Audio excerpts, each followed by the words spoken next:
orang sebelum engkau, wahai Muhammad sallallahu alaihi wasallam, pasti kamu akan mengalami itu. Kenapa? Karena kebenarannya begitu, jalannya sama. Justru yang aneh itu, kalau yang kita alami beda dari yang dialami oleh Nabi. Paham konsepnya? Kenapa yang saya temui pasti kalian temui? Karena jalannya sama dan karena kalian mengikuti saya. Kalau kita mengikuti Nabi, kira-kira yang beliau alami bakal kita alami nggak? Iya. Walaupun secara level mungkin berbeda, betul? Makanya yang saya katakan, yang aneh itu kalau ngaku ngikuti Nabi, tapi yang dialami beda.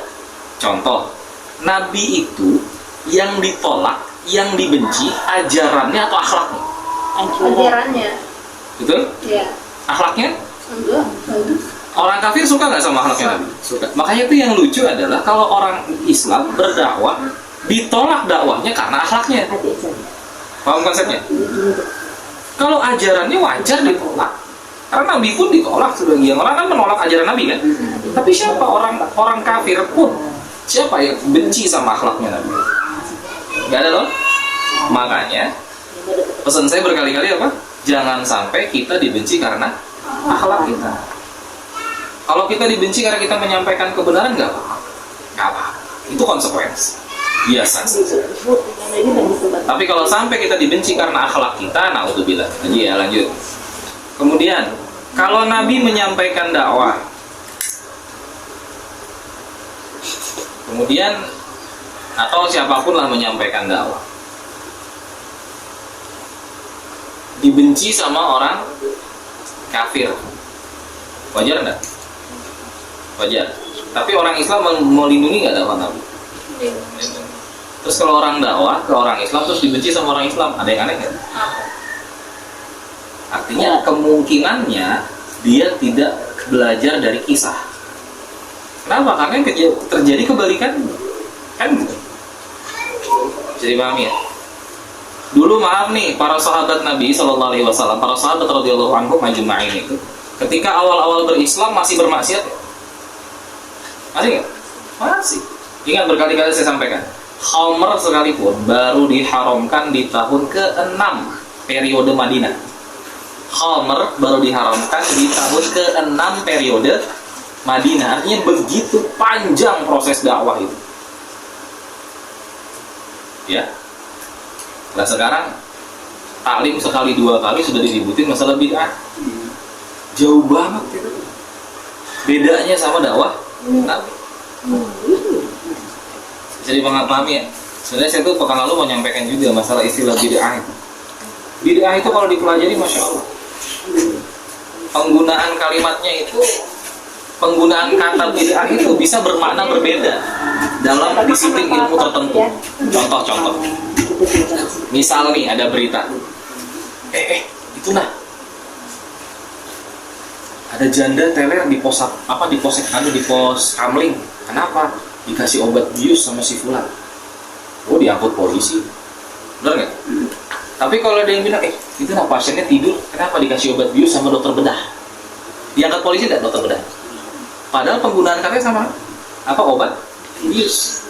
Tapi karena dengan disiplin ilmu yang berbeda, kejadian yang berbeda, pelakunya berbeda, maknanya jadi berbeda, konotasinya pun berbeda. Itu pekan lalu ya hikmahnya. Pentingnya memahami istilah. Oke, lanjut ya. Apa tadi bid'ah? Contoh bid'ah. Kalau kita taunya bid'ah itu pakai satu hadis, wa kullu bid'atin dhalalah wa kullu dhalalatin finnar. Selesai. Dalam disiplin ilmu fikih yang pernah saya pelajari, ketika seorang ulama mengatakan ini bid'ah, contoh Imam Abu Hanifah mengatakan qunut subuh itu bid'ah. Qunut subuh itu bid'ah. Pertanyaan saya, apakah Imam Abu Hanifah melarang qunut? Tidak. Maksud kata bid'ah di situ, tanpa qunut pun sholat subuhmu sudah sah. Paham ya? Coba enteng kan kalau ulama ngomong begitu, yang lain tidak tersinggung. Kenapa? Karena paham maknanya. Yang saya khawatirkan di zaman sekarang, yang ngomong nggak ngerti makna, yang dengar nggak ngerti makna, bakal lanjut. Ketika Imam Nawawi menyampaikan tentang membaca niat sebelum beramal, usolli, nawaitu wudu, nawaitu shauma ghadin itu dari Imam Nawawi awalnya. Diadopsilah oleh madhab Syafi'i. Madhab yang lain mengatakan ini pun bid'ah. Maksudnya apa? Tanpa diucapkan pun, tanpa dilafazkan pun, amalmu sudah sempurna, sudah sah. Walaupun tidak mengucapkan niat. Tapi tidak ada ulama yang mengatakan membaca niat itu merusak pahala sholat. Nggak ada. Baca doa qunut membatalkan sholat itu nggak ada. Ini kan seolah-olah di framing, seolah-olah bid'ah itu menghancurkan amal soleh. Nah ini yang gagal paham. Itu disiplin ilmu fikih. Yang kedua, dalam disiplin ilmu hadis lain lagi. Kalau sampai misalnya ada hadis diriwayatkan oleh seseorang, kemudian hadis ini ditolak, disebutkan kenapa? Karena si fulan ini terindikasi dia ahlul bid'ah. Apa ahlul bid'ah di situ? Bid'ah yang dimaksud adalah kesesatan dalam akidah. Adakah kemungkinan dia itu Syiah, ya entah Rafidhah, entah Musairiyah, wallahu alam ya. Kemudian adakah kemungkinan dia itu Mu'tazilah atau Murji'ah atau Khawarij? Itu penyimpangan akidah dalam Islam. Itu disebut bid'ah dalam disiplin ilmu hadis. Jadi ditolak hadis itu kalau orang yang meriwayatkan itu akidahnya sesat, gitu loh maksudnya. Bukan bid'ah itu yasinan, ini kacau juga kadang-kadang. Kalaupun ada ulama mengatakan dalam ustadz atau syekh bagaimana hukumnya membaca surah Yasin ketika bertakziah, oh itu bid'ah. Maksudnya apa? Takziah tanpa baca surat Yasin pun sudah sah, bukan dilarang. Bisa dipahami ya? Kalau belajar begitu, memang harus sabar. Kalau maunya langsung, yang penting saya mau langsung pintar, yang lain sesat semua, nggak bisa itu. Saya nggak bisa mendidik begitu. Ya, nggak tahu. Kalau itu belajar di tempat lain aja, jangan sama saya. Bisa dipahami ya? Itu istilah bid'ah. Jadi kalau mau dipahami benar-benar enak, dan kita nggak tersinggung. Makanya tadi itu ada lagi yang nanya, ngaji sama siapa? Bukti sama Ustadz Urai di mana Masjid Al Hikmah? Itu Ustadz Sunnah apa bukan? Itu ketawa aja deh. Muncul lagi kalimat itu. Masjidnya Masjid Sunnah apa bukan? Muncul lagi kalimat itu. Gimana Kak kalau saya ditanya begitu? Tanya balik, Masjid Sunnah itu yang gimana? Ustadz Sunnah itu yang seperti apa? Karena setahu saya ini Ustadz Fardu. Lanjut ya. Itu tentang bid'ah, bisa dipahami. Jadi disiplin ilmu yang berbeda. Tapi sudah paham belum saya kasih tahu tadi Syiah, Mu'tazilah, Murji'ah, Khawarij, paham nggak? Atau mau saya jelasin dulu dikit? Jelasin. Oke, saya jelasin. Yang pertama Syiah. Syiah ini adalah pemahaman. Karena Syiah tingkatannya bermacam-macam. Ada 9. Garis besarnya 2. Ismailiyah dengan lupa saya. Zaidiyah, Ismailiyah sama Zaidiyah. Tapi secara umum hampir hari ini semuanya sesat. Kalau dulu nggak semuanya. Pemahaman yang sebagian yang mengkafirkan seluruh sahabat Nabi, kecuali Ahlul Bait, kecuali keluarga Nabi dan Salman Al-Farisi. Jadi kalau dalam pemahaman Syiah, setelah Nabi SAW wafat, seluruh sahabat Nabi itu murtad, kecuali Ali, Hasan, Husain, dan Salman Al-Farisi. Enak betul ya? Kok bisa mereka bilang para sahabat Nabi murtadnya rujukannya dari mana? Wallahu a'lam. Maka dari sini mereka mengkafirkan semua sahabat Nabi, kecuali tadi ya Ali, Hasan, Husain, dan Salman Al-Farisi. Loh, kok Salman Al-Farisi nggak dikafirkan? Kan orang Persia. Syiah ini ngambilnya kepercayaan merujuk dari agamanya orang Persia. Kalau saya rujuk lagi agama kepercayaan orang Persia zaman jahiliyah seperti apa tuh panjang lagi tuh. Tapi nggak apa, kita nanti lain kali.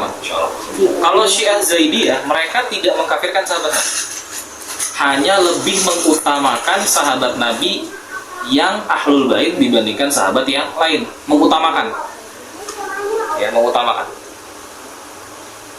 Kalau Ismailiyah kafir, sadis itu. Jadi kalau misalnya gini, kalau Syiah Zaidiyah itu misalnya gini, ada hadis riwayat Umar bin Khattab dengan hadis riwayat Ali bin Abi Thalib, ini yang dibuang, yang diambil dari riwayat Ali bin Abi Thalib, karena lebih mengutamakan yang Ahlul Bait. Tapi tidak mengkafirkan Umar, tidak menolak riwayat dari Umar, cuma lebih mengutamakan ya Ahlul Bait. Oh, Ibnu Abbas juga terima. Abdullah bin Abbas kan sepupu Nabi. Ja'far bin Abi Thalib. Lanjut ya. Apa? Yang kedua, Mu'tazilah. Mu'tazilah itu adalah pemahaman yang mengedepankan ro'yu, akal, dibanding wahyu. Wahyu. Atau bahasa kerennya paham rasionalis. Yang rasional-rasional itu. Isra Mi'raj nggak masuk akal, Pak. Nabi dibelah dadanya untuk dibersihkan oleh para malaikat, nggak masuk akal. Itu Mu'tazilah tuh.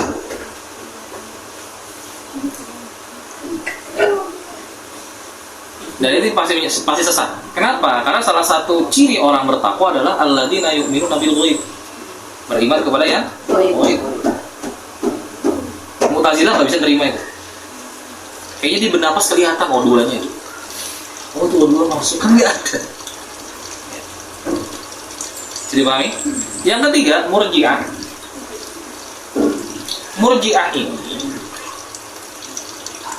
dia langsung berlawanan sama Khawarij. Murji'ah itu adalah pemahaman yang tidak mengkafirkan pelaku syirik. Tidak mengkafirkan pelaku syirik. Satu.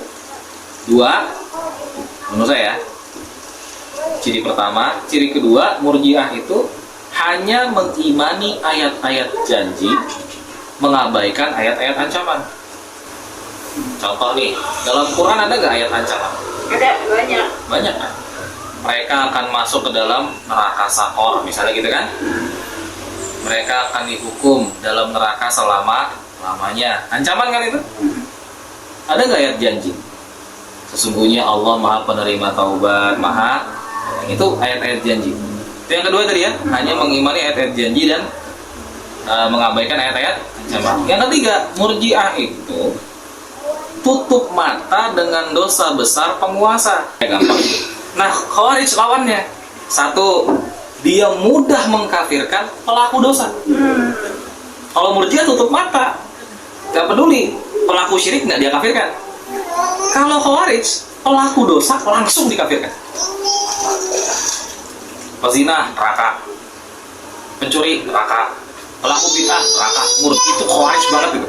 Itu Khawarij banget itu. Poin satu. Poin kedua, hanya mengimani ayat-ayat ancaman, melupakan ayat-ayat janji atau mengabaikan ayat-ayat janji. Itu kebalikan.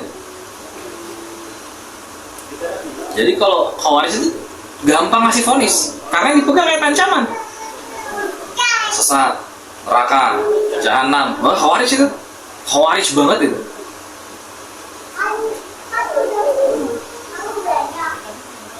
Kalau Nabi gitu enggak? Nabi begitu hanya kepada orang yang jelas-jelas memusuhi Islam. Siapa yang langsung pertama kali kena vonis nggak bisa selamat? Abu Lahab. Dan yang vonis bukan Nabi, Allah. Satu surah turun khusus buat beliau. Jadi jangan terlalu bangga ya kalau nama kita ada dalam Al-Quran, karena Abu Lahab dan Fir'aun juga lupa-lupa. Tapi yang lucu, harusnya Khawarij ini bertentangan sama Murji'ah. Tapi hari ini ada ya Khawarij dan Murji'ah jadi satu. Jadi sendiri. Kenapa? Dia melawan pemerintah. Khawarij itu dia bukan melawan pemerintah. Dia tidak mau berhukum dengan hukum Allah. Itu bedanya. Jadi cirinya Khawarij itu ada 7 dalam hadis. Dalam hadis ada 7. Nabi SAW bersabda. Masa harus saya jelasin juga ya. Ketika itu Nabi sedang membagi harta rampasan perang, betul. Kemudian datang seorang laki-laki dan mengatakan, nah, di perang itu banyak mu'alaf yang baru masuk Islam.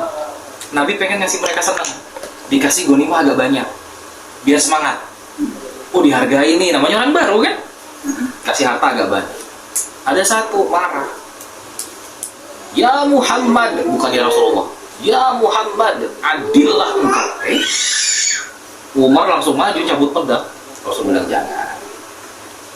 Apa kata Nabi? Celaka, kalau bukan aku siapa yang bisa adil? Ini hadis biasa diambil ibu-ibu untuk mencegah suaminya poligami. Enggak, saya bukan mau poligami, cuma ngasih tahu hadisnya jangan dipakai untuk itu ya. Ini hadis tentang rampasan perang dan hadis tentang khawarij. Pahami baik-baik.